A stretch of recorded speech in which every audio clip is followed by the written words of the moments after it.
பிரதமர் மோடி என்னுடைய குடும்பம் அப்படின்னு சொல்லி நிறைய பேர் பேசிட்டு இருக்காங்க. எல்முருகன் கூட அது ஒரு சத்தத்தை கூட எழுப்பினார் கூட்டத்துல நேற்று கூட நமது குடும்பம் மோடி குடும்பம் அப்படின்னு சொல்லி. இப்படி மோடி தன்னுடைய குடும்பம் நாட்டு மக்கள் தான் அப்படின்னு சொல்லிட்டு இருக்கும் போதே பாஜகவுடைய வேட்பாளர்களே 2 பேர் விலகி போயிருக்கிறாங்க. இதை எப்படி பாக்குறீங்க? இல்ல, முதல்ல மோடி அவர்கள் என்னுடைய குடும்பம் அப்படின்னு சொன்னது உண்மைதான். கீழே அவர் பார்வையில படுற மாதிரி யாரை உட்கார வச்சிருக்கிறாங்க அப்படின்னா, தமிழ்நாட்டிலிருந்து மார்வார் பகுதியிலிருந்து, குஜராத்தின் மார்வார் பகுதியிலிருந்து நீண்ட காலத்துக்கு முன்னாடியே தமிழ்நாட்டில் குடியேறி வந்த பாரத் வாஷியோன்ஸ் எல்லாம் கூட்டு வந்து நம்ம ஜி பேசுறாரு வாங்க அப்படின்னு சொல்லிட்டு கூட்டு போயிருக்கிறாங்க. அவர் பார்த்திருக்கிறாரு, ஏய் நம்ம பயில எங்க உட்கார்ந்து இருக்காங்க அப்படின்னு சொல்லிட்டு மேரா பரிவார் அப்படின்னு சொல்லிட்டு அவர் அந்த பாசத்துல நீங்க தப்பா என்ன சொல்லுங்க, தமிழ்நாட்டை அவர் நம்ம பரிவார்னு சொல்லல. அவரு பரிவார்னு சொன்னது அந்த மார்வார் குரூப்ல இருந்து வந்த குரூப்புகளை தான் சொன்னாரே தவிர வேற எங்கேயும் இல்ல. நீங்க ஒண்ணும் இல்ல, இப்ப நம்ம கொங்கு ஈஸ்வரன் அவர்கள் பேசினாரு இதுல பல்லடத்துல எப்படி இவங்க மாநாடு நடத்தினாங்க அப்படின்னு சொல்லிட்டு. மொத்தம் போட்டதே 48,000 சேரு, அதுல 3,000 சேரு டபுள் சேரு. 3,000 சேரு டபுள் சேரு அப்படின்னா 6,000 சீட்டு காலி. அப்போ வந்ததே 40,000 பேர் தான் உள்ளே வந்திருக்கிறான், நீ என்னடா 1,50,000 லட்சம் அப்படின்னு சொல்லிட்டு இருக்கிற அப்படின்னு சொல்லிட்டு அவர் கேள்வி. அந்த மாதிரிதான் நேற்றும் கூட பல நிகழ்வுகள் நடந்திருக்கிறது. சென்னை முழுக்க இருக்கக்கூடிய பல்வேறு பகுதியில் இருக்கக்கூடிய லேபர் குரூப்ஸ். நேற்று இந்த சம்பவம் நடக்கும்போது சன் நியூஸுக்கு நான் கேப்ல போய்கிட்டு இருக்கேன். அந்த கேப் டிரைவர் சொல்றாரு, நான் எங்க வீட்டாண்டையும் வந்தாங்க, வந்து 1000 ரூபாய் தரேன்றாங்க அப்படின்னு. 1000 ரூபாயா? ஒரு கூட்டத்துக்கு போயிட்டு வரதுக்கு 1000 ரூபாயா? இதுக்கு முன்னாடி திமுக அதிமுக கூட்டங்களும் காசு கொடுத்து நடந்திருக்கு. எப்படி கூப்பிடுவாங்க அப்படின்னா 200 ரூபா 150 ரூபா அப்படின்னு கொடுத்துட்டு டீ சாப்பிட்டுங்க, எவ்வளவு டீனாலும் சாப்பிட்டுங்க, நைட் சாப்பாடு நான் கொடுத்துறேன் அப்படின்னு சொல்லிட்டு கூட்டுவாங்க. ஏன்னா ஒரு நாள் ஒருத்தரை கூட்டு போறோம் அப்படின்னா அவருக்கு ரெமுனரேஷன் கொடுக்கணும். இப்ப நம்மளே ஒரு சேனல்ல பேசுறோம், ஒரு சீனியரான ஜேர்னலிஸ்ட் ஒருத்தரை கூட்டு வர்றோம் அப்படின்னா அவரு ஒரு நாள் வேலையை விட்டுட்டு நமக்காக வர்றாரு அப்படின்னா அவருக்கான ரெமுனரேஷன் கொடுக்கறது அப்படின்றது அது அவருடைய நியாயமான இடம். இப்போ அந்த மாதிரி மக்களுக்கு கொடுக்குறாங்க அப்படின்றது ஓகே. 1000 ரூபாய் கொடுத்து நேற்று கூட்டு போயிருக்கிறாங்க. விச் மீன்ஸ் இவங்களுக்கு டிமாண்ட் இருக்கு, சப்ளை இல்லை. அதனால இவங்க டிமாண்ட் காசு ஏறுது. 1000 ரூபாய் கொடுக்குறேன், 1500 ரூபாய் கொடுக்குறேன்னு பல இடங்கள்ல இருந்து வடமாநில தொழிலாளர்களையும் வீடுகளில் இருக்கக்கூடிய பெண்களையும் எப்படியாவது கவர் பண்ணிட்டு கூட்டு போயிடணும் அப்படின்னு சொல்லிட்டு வேனா நேற்று கூட்டி போயிருந்தாங்க. அந்த வேலைதான் நேற்று நடந்திருந்தது. இதுல இப்ப எங்கிருந்து நமது குடும்பம் அப்படின்னு சொல்றாரு. நம்ம குடும்பம்னு அவர் அவங்களதான் சொல்லியிருப்பாருன்னு நினைக்கிறேன். ஏன்னா உங்களையவோ என்னையவோ நம்ம குடும்பம்னு அவர் நினைச்சிருந்தாருன்னா வெள்ளத்துக்கு நிவாரணத்துக்கு காசு கொடுத்திருப்பாரு. பிரதான் மந்திரி ஆவாஸ் யோஜனாவுக்கு 7 லட்சம் நீ ஏன்பா கொடுக்குற, நான் கொடுக்குறேன்ப்பா, 8 லட்சத்தையும் நானே கொடுக்குறேன்ப்பான்னு அவர் கொடுத்திருப்பாரு. ஜல்ஜீவன் மிஷனுக்கு ஏன் தமிழ்நாடு அரசு 50-50 செலவு பண்ணிட்டு இருக்கீங்க, 100% நானே தரேன், என் குடும்பம் நான் செய்ய மாட்டேன் அப்படின்னு சொல்லிட்டு வந்து நின்றுப்பாரு. இப்போ இதெல்லாம் நம்ம குடும்பம் நினைச்சிருந்தா செஞ்சிருப்பாரு. உண்மையிலே அவர் நம்ம குடும்பம் நினைச்சிருக்கிறாரா அப்படின்னு தெரியல. உண்மை இவர் குடும்பத்தை சேர்ந்த ஒரு சிலர் நேற்று தெரிச்சு ஓடி இருக்கிறாங்க. வெஸ்ட் பெங்கால்ல எப்பவுமே அங்க ஊர்ல இருக்கக்கூடிய அந்த ப்ரௌடு பெங்காலின்ற அந்த ஃபீலிங் ரொம்ப அதிகம். இது இப்ப இல்ல, ரவீந்திரநாத் தாகூர் காலத்துல இருந்தே அது ரொம்ப அதிகம். பாரதியார்லாம் கூட பதிவு பண்ணியிருப்பாரு.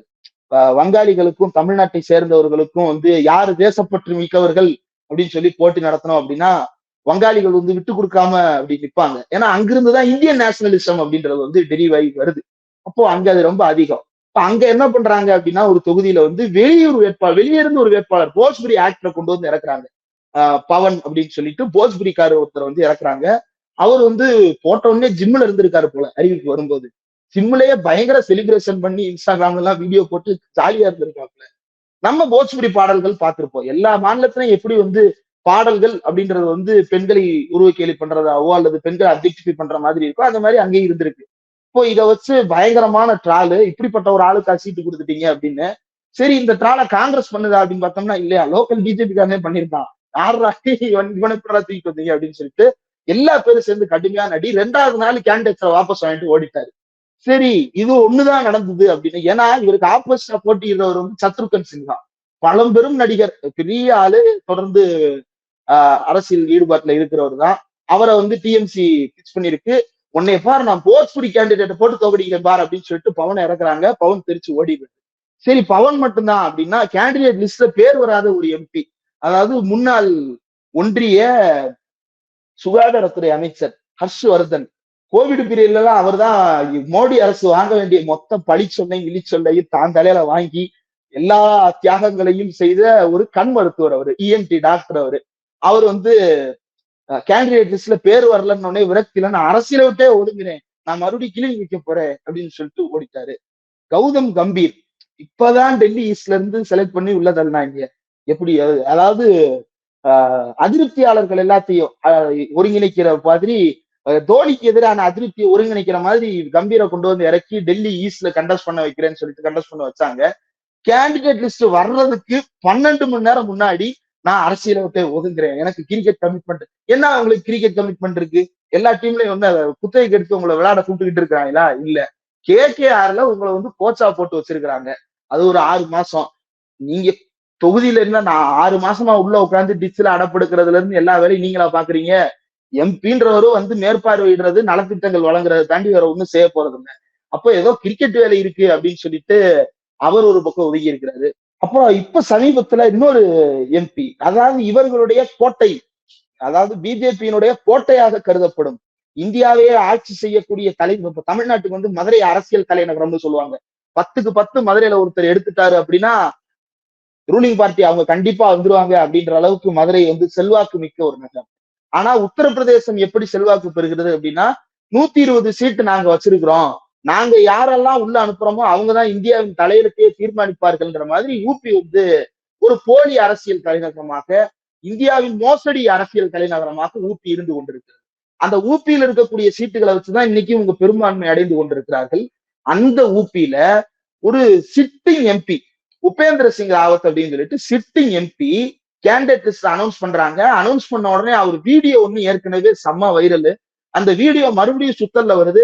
ஐயோ வரலங்க இந்த ரேஸுக்கு அப்படின்னு சொல்லிட்டு அவரும் ஒதுங்கிடுறாரு. அப்ப பிஜேபி எம்பிக்கள் இப்படி வீடியோ, இவங்க வந்து ஆதீனத்துக்கு ஒரு வீடியோ, உபேந்திர சிங் ராவத்துக்கு ஒரு வீடியோ, எங்க பார்த்தாலும் இந்த வீடியோ ஆபாச வீடியோ கலாச்சாரத்தை இவர்கள் கையில் வைத்துக் கொண்டு இப்போ அது தங்களுடைய சொந்த கட்சியவே பழிவாங்க இறங்கி இருக்கிறது. எத்தனை கோடி கேட்டு மிரட்டினாங்களோ தெரியல, எதற்காக வீடியோ எடுத்து வச்சாங்களோ தெரியல. அந்த வீடியோ லீக் ஆகி இப்ப பாவம் மனுஷன் போட்டியிட முடியாம பின்வாங்கி இருக்கிறாரு. இதெல்லாம் மீடியால வராது. மீடியால இப்போ ஒருவேளை காங்கிரஸ்ல இருந்து ஒரு கேண்டிடேட் வந்து வாபஸ் வாங்கிட்டாருன்னு வைங்களேன், ஒண்ணும் இல்ல, அமேதியில ராகுல் காந்தி போட்டியிடுவாரா மாட்டாரான்னு இப்போ வரைக்கும் கிளப்பிக்கிட்டே இருக்கிறாங்க.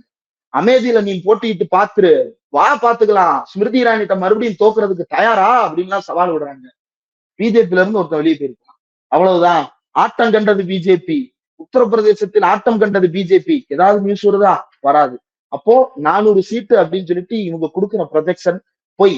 உத்தரப்பிரதேசம் முழுக்க என் கையில் இருக்கிறது அப்படின்னு இவங்க சொல்றது பொய். மேற்கு வங்காளத்தில் பெரும்பான்மையான இடங்களில் வெற்றி பெறுவோம் அப்படின்னு சொல்வது பொய். அப்போ மீடியாவின் மூலமாக போலியான ஒரு கன்ஸ்ட்ரக்டை உருவாக்கி கொண்டே இருக்கிறார்கள். இந்த கன்ஸ்ட்ரக்ட் நீண்ட காலம் நீடிக்காது. அது நீடிக்காமல் உதிர்ந்து போவதனுடைய எச்சங்கள் தான் இப்போதே தொடங்கிவிட்டன. இன்னும் இந்த பிஜேபி என்கின்ற இந்த மாயக்கோட்டை உடைந்து சுக்குநூறாக விழுகும். எப்படி அப்படின்னா உடைந்து சுக்குநூறா விழுகும்னா அந்த கட்சியை அழிக்க சொல்றாரா இந்திரகுமார்? அந்த கட்சியை வந்து ஒழிக்கணும்னு சொல்றாரு. ஜனநாயக விரோதம் இல்லையா அப்படின்னு தான் கேட்கிறாங்க. ஜனநாயகம் அப்படின்னா மக்களுக்காக பாடுபடுவது. பிஜேபின்ற இந்த இயக்கம் எந்த காலத்திலும் மக்களுக்காக பாடுபடக்கூடிய இயக்கம் அல்ல. அது மக்களுக்காக போராடிய இயக்கம் அல்ல. இந்தியாவின் சுதந்திர போராட்டத்தில் தன்னை ஈடுபடுத்திக் கொண்ட இயக்கம் அல்ல. தேசியவாதத்தை பேசுவதற்கு எந்த தகுதிப்பாடும் அருகதையும் உள்ள கட்சி பிஜேபி அல்ல. இந்தியாவுடைய அனைவரும் சமம் என்று நமக்கு வகுத்திருக்க அரசியல் சாசனத்தை பாதுகாக்க சொல்லுகின்ற கட்சியா பிஜேபி அல்ல. அப்போ இந்தியாவின் விழுமியங்கள் எதற்குமே ஒவ்வாத ஒரு கட்சி இந்த ஆட்சி பீடத்திலிருந்து அகற்றப்பட வேண்டும் அப்படின்றது நியாயமான கோரிக்கை. அந்த கோரிக்கையை ஊப்பி விரைவில் உணர்ந்து கொள்ள போகிறதுன்னு நினைக்கிறேன். மோடி தன்னுடைய குடும்பம் என்று சொல்கிறார். ஆனா அவர்களுடைய குடும்பத்திலிருந்தே 2 பேர் ஆள விட்டா போதும், இந்த கட்சியில நான் போட்டியிடல அப்படின்னு சொல்லி விலகி இருக்கிறாங்க. அது மட்டும் இல்லாம மார்வாடிகளை அதிகமாக இந்த 1000 ரூபாய் கொடுத்து கூட்டத்தை கூட்டியிருக்கிறார் அண்ணாமலை அப்படின்றதையும் நம்மளால புரிஞ்சுக்கிற முடியுது. நிகழ்ச்சி கலந்து கொண்டு நிறைய தகவல்களை நம்ம நேர்கிட்ட பகிர்ந்துட்டீங்க. ரொம்ப நன்றி.